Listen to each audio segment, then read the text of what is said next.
دوسری چیز آتی ہے معاملات۔ معاملات یہ معاملہ کی جمع ہے۔ معاملہ کا مطلب ہوتا ہے دو افراد مل کر باہم جو عمل کرتے ہیں اسے معاملہ کہتے ہیں۔ جیسے خرید و فروخت ہے، ایک شخص خریدار ہے، وہ کچھ خریدتا ہے، دوسرا شخص بیچنے والا ہے، تو خرید و فروخت کے اندر دو افراد مل کر ایک کام کرتے ہیں تو یہ معاملہ ہے۔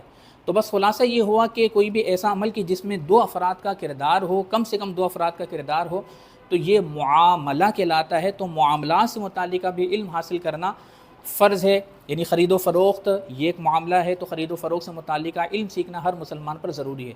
اور خرید و فروخت تو ایسا معاملہ ہے کہ جس کا تعلق ہر مسلمان سے ہے، کہ ہر ایک کو کچھ نہ کچھ خریدنا ہوتا ہے، کچھ نہ کچھ بیچنا ہوتا ہے۔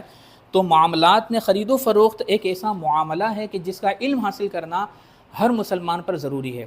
یعنی خرید و فروخت کی تمام مسائل کا علم سیکھنا ہر مسلمان پر ضروری نہیں ہے، کم سے کم جو بنیادی مسائل ہیں خرید و فروخت سے متعلقہ وہ سیکھنا ہر مسلمان پر ضروری ہے۔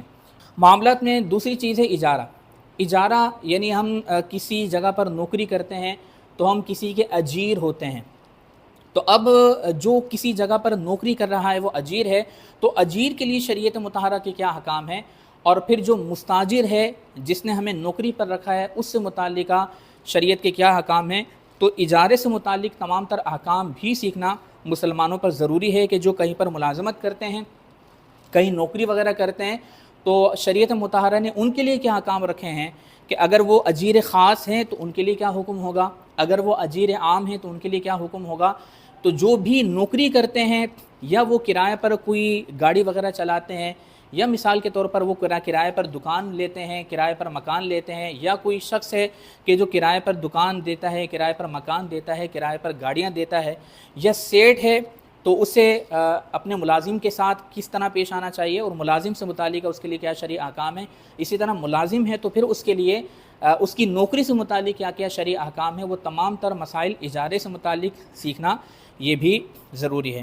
اسی طریقے سے نکاح اور طلاق، چونکہ نکاح بھی ایک معاملہ ہے تو نکاح سے متعلق تمام تر ضروری معلومات، اسی طرح طلاق ہے، اسی طرح ذہان ہے، لعان ہے، زہار اور لعان، حرمت مسارت، یہ وہ تمام تر چیزیں ہیں کہ جن کا علم سیکھنا لازم ہوتا ہے، خصوصاً جو شادی شدہ افراد ہیں ان کے لیے تو یہ علم سیکھنا ضروری ہے۔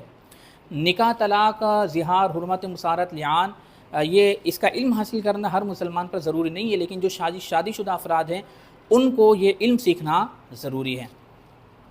تو ایک مسلمان پر جن علوم کا سیکھنا فرض ہے، سب سے پہلے علم العقائد، نمبر 2 شرعی مسائل۔